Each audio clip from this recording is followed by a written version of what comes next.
Alright, so we are back in for round 3. Didn't go so well last round. We're now 1-1.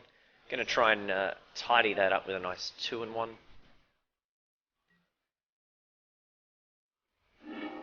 Alright. Land heavy hand, 2-5 drops. Not interested. Let's mulligan that away. We are an aggro deck, we want to get on the floor fast. This one's much better. Got some nice powerful cards and a mountain. Good deal. Really difficult to put Rolling Thunder on the bottom of your library, but I have to draw a third land, so that's going to the bottom.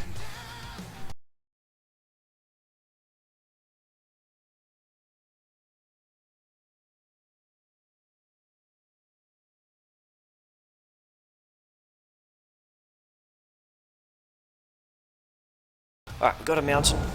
This is good to see. It means we can curve in with a Predator and Shadow Gliders.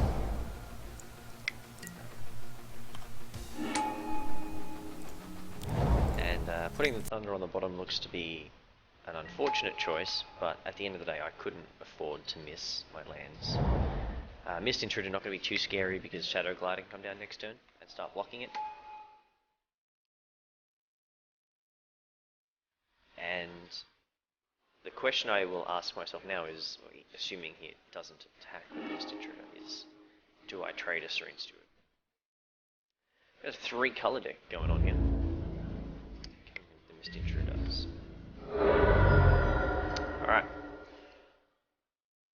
So we're going to go in with the Serene Steward. My opponent's F6'd, so no problems there. Trade off the eye. Enough of that. And let's get a Shadow Glider down. I just don't want to enable my opponent to be using their ingest. So if I can prevent that, it'd be ideal. 5 Rampart.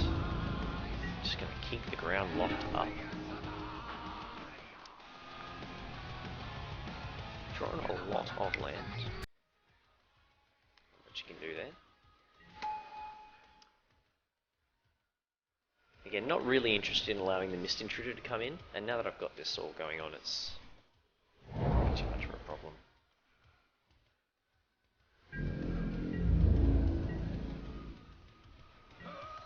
Just kind of got flooded after that Rolling Thunder to the bottom decision.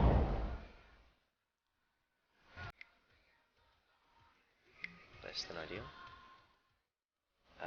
Okay, they're taking over my... So I've just mind controlled away my Shadow Glider. It's a little bit rude.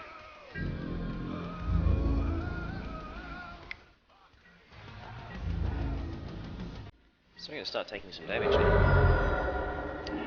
It's nice that they're getting rid of lands for me.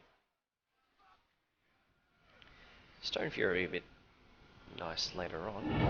For now we're just going to stack some triggers and try and get in a little bit of damage here.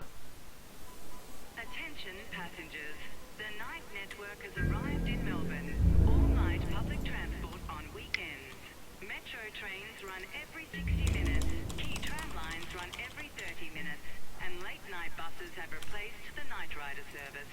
Time in Melbourne with the night network. Plan your journey at ptv.vic.gov.au. Authorised by the Victorian Government, Melbourne. Spoken by Jay Brennan. Thank you.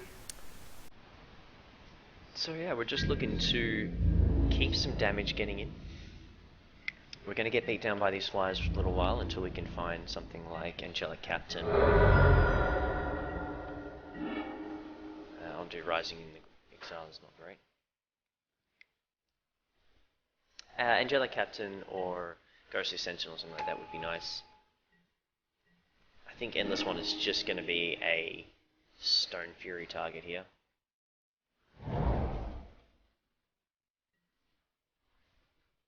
It allows me to keep attacking if I Stone Fury that.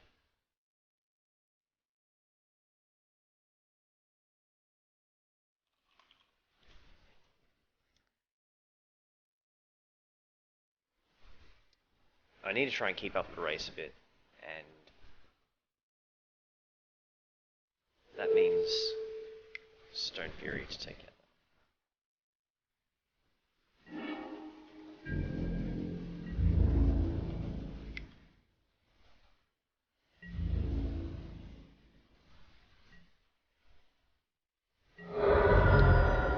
Key here is if I keep hitting the land drops, Valak and Invoker starts getting into play. Alright. So the trick next turn will be trading originally my Shadow Glider for his Cloud Netter.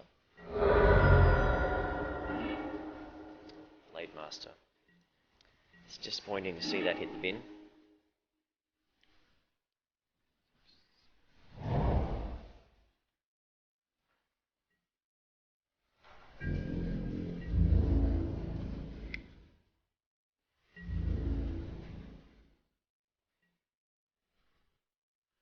So I would have liked to get Valak and Predator down, Invoker down this turn, but I think I really want to get turn against to try and just eliminate these flyers, put myself really in control.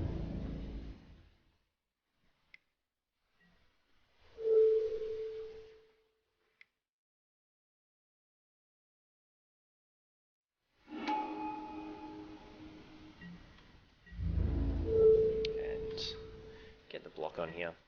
Again, it brings the race back down in my favour. And it means I can start.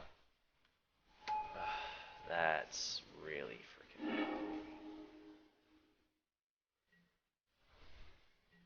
So the race is no longer an option.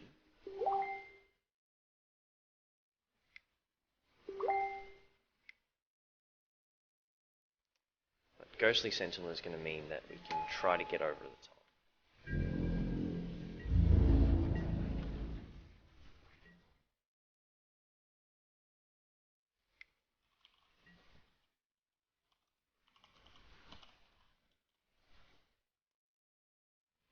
So we're just getting destroyed by our ingesters now. We kind of bricked off there towards the end, destroying a lot of lands, but our opponent has a very nice little deck going.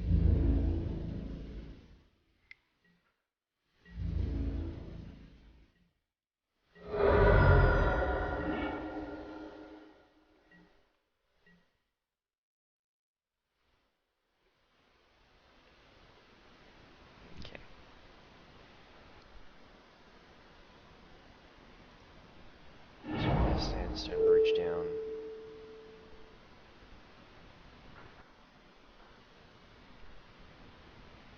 Plus one here. This just allows me to attack with both creatures and still have up blockers. So I need.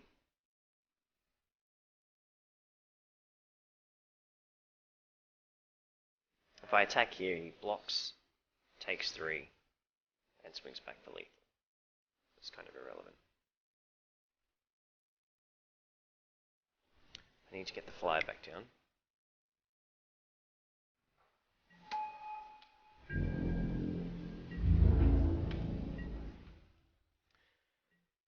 So the goal here is to try and find an answer to a box spoiler. Something like Sheer Drop would be ideal.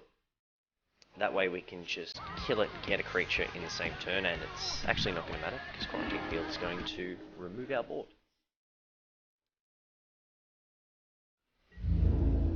Looks like these big Eldrazi decks are going to be a bit of a problem for my little red-white aggro deck.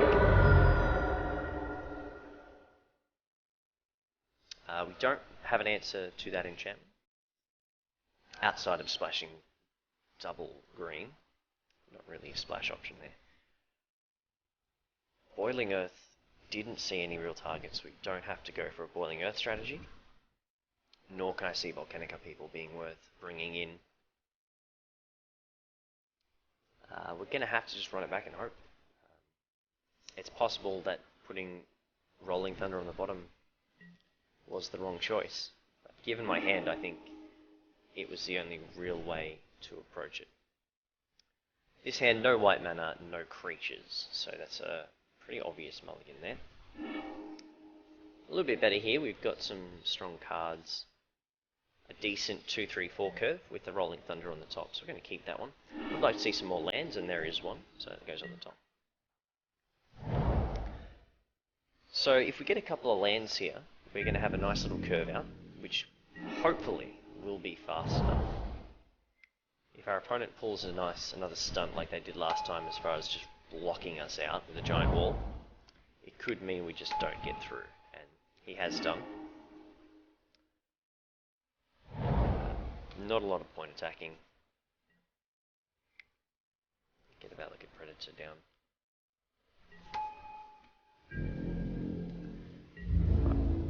So what I'd like to see up next is a land.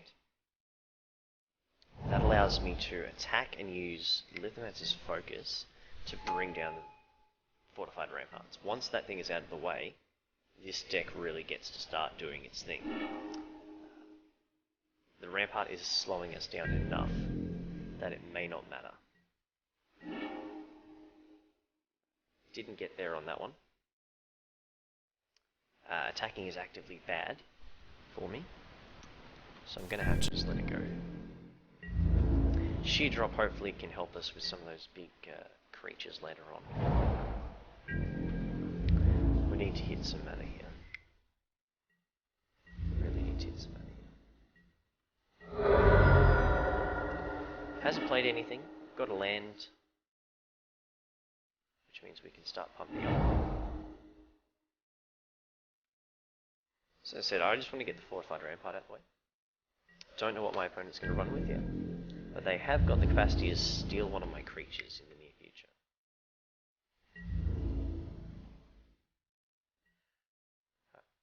I'm going to have to try and go in for the Lithomancer's Focus. And hope they don't have a trick.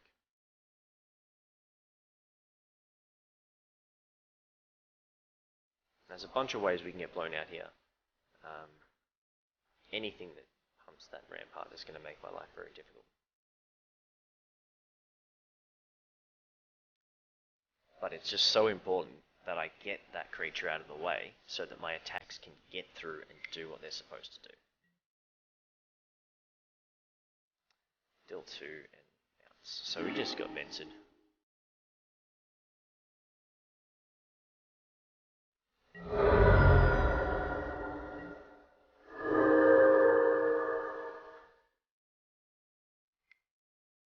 I mean, as a rare, you can't really afford to play around that sort of thing. He's now digging for a land, I assume, playing that during turns.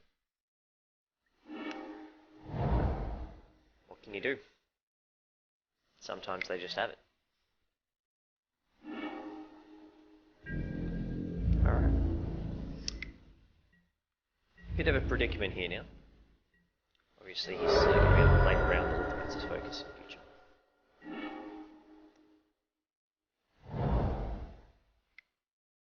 Hitting lands is not a bad thing for us. It means that our Sheer Drop will hopefully be able to give us a creature, and our Rolling Thunder is going to do something useful down the track.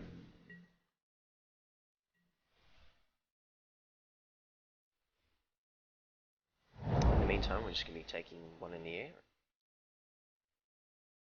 I think at this point we just have to sort of slow it down, try and get a bit of a board state built up. We've played the aggressive line and he's successfully prevented that.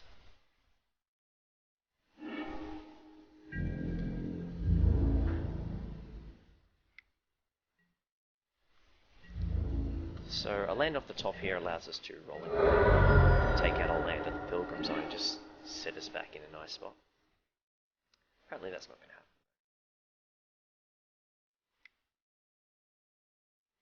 So let's just bring Vestige back down. The planes can't successfully attack us next turn.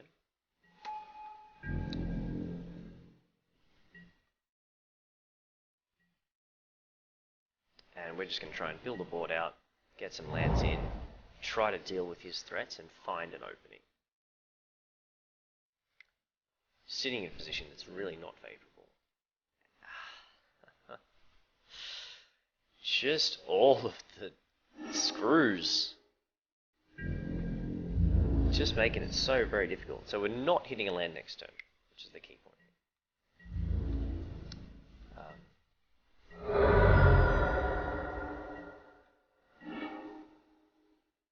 And I really want to hit the land so I can awaken with this.